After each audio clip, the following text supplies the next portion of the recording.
5 জন উনি হচ্ছেন তাহলে? ওনাকেই করা হচ্ছে বালিগঞ্জের প্রার্থী। নাম ঘোষণা করলেন, কি বলবেন? আমি তো বললাম আপনাদেরকে পরে জানাবো। আমি তো রাজনীতির লোক না, আমি তো পুলিশের লোক। কিন্তু হুমায়ুন কবির তো বলে দিচ্ছেন আপনি ক্যান্ডিডেট। আরে আমি ওখানে 40 বছর ধরে ছিলাম, সেই কলেজ লাইফ থেকে। সেই কলেজ লাইফ, এটা আমি এখন বলতে পারবো না।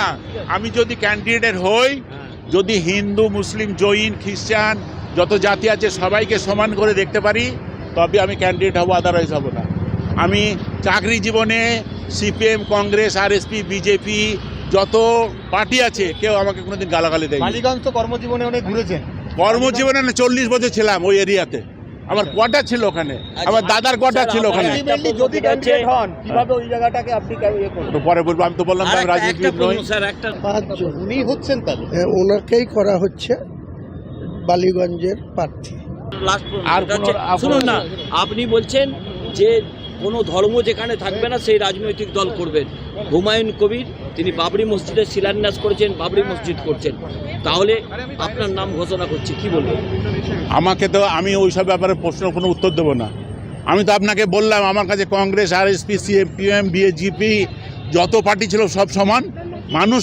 All man is equal. তেমনি সব জাতির লোক আমার কাছে সমান। উনি বলছেন উনি রাজনীতির লোক না। রাজনীতির লোক না, রাজনীতি তো আমরা করব। সবাই কি রাজনীতির লোক হয়? তৃণমূলের যারা এমপি, নুসরত কদিন রাজনীতি করেছে, মিলি চক্রবর্তী কদিন রাজনীতি করেছে।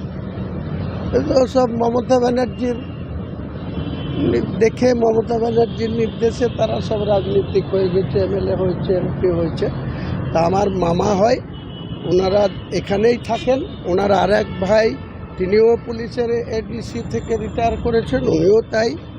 এরা দীর্ঘদিন ধরে কলকাতা পুলিশের সার্জেন্টে ঢুকেছিল, তারপরে বিভিন্ন পদে ইন্সপেক্টর, তারও উপরে কাজ করেছে। ওনার একটা ছেলে মেয়ে, তারা পড়াশোনায় ভালো, তারা নিজের কাজ করছে। মামি কোনো আপত্তি করেনি। ছেলে মেয়েরা ভাবছে যে রাজনীতিতে গিয়ে কি হবে, ওটা আমি দায়িত্ব নিয়ে আমি দেখবো, সবটাই দেখে দেবো। ওনাকে আপনি দায়িত্ব নিয়ে জিতিয়ে আনবেন?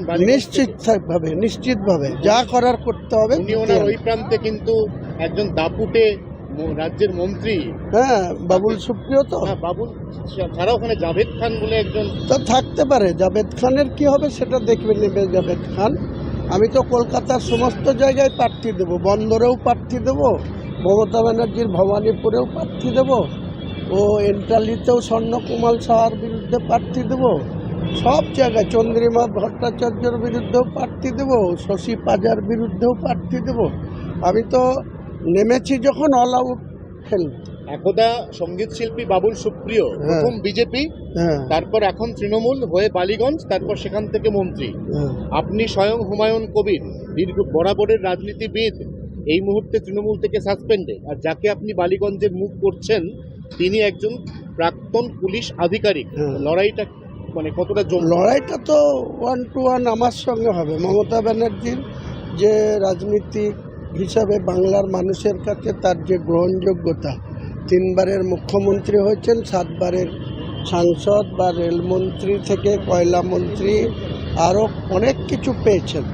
আমরা কি পেয়েছি সেটা পরের কথা। আমি রাজ্যের মাননীয় মুখ্যমন্ত্রীকে প্রাক্তন করার উদ্দেশ্য নিয়ে বাংলার রাজনীতিতে আগামী দিনে রাজনৈতিক লড়াইয়ে নামছি। ব্যক্তিগত লড়াই কারোর সঙ্গে থাকবে না, কিন্তু রাজনৈতিক লড়াইটা ইঞ্চিতে ইঞ্চিতে বুঝে নেওয়া হবে। আপনার মামা একজন সংখ্যালঘু, যিনি নিশা চ্যাটার্জির বদলে বালিগঞ্জের প্রার্থী হচ্ছেন। নিশা চ্যাটার্জি গতকাল অভিযোগ তুলেছেন তিনি হিন্দু পরিবারের মেয়ে বলে শেষ পর্যন্ত তার সাথে এইটা করা হলো।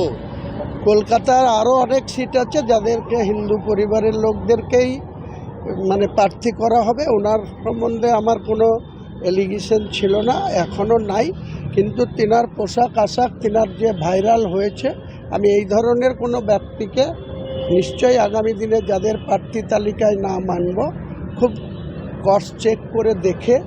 একজন তৃণমূলের আমি জানতে পেরেছি যে ক্যামাকি স্ট্রিটের একজন কর্তা এটা আমাকে পিছনে লাগিয়ে দিয়ে এটা করেছিল, তার যোগ্য জবাব আমি দিয়ে দিচ্ছি। এ নিয়ে আমি আর কোনো কথা বলতে চাই না। 294টা সিটে আপনি যে প্রার্থী দিচ্ছেন, প্রথমেই তো ধাক্কা খেয়ে গেলেন অনেক জায়গায়। কোথায়? কোন দিকে এগোবো? কোথায় ধাক্কা খেয়ে গেল?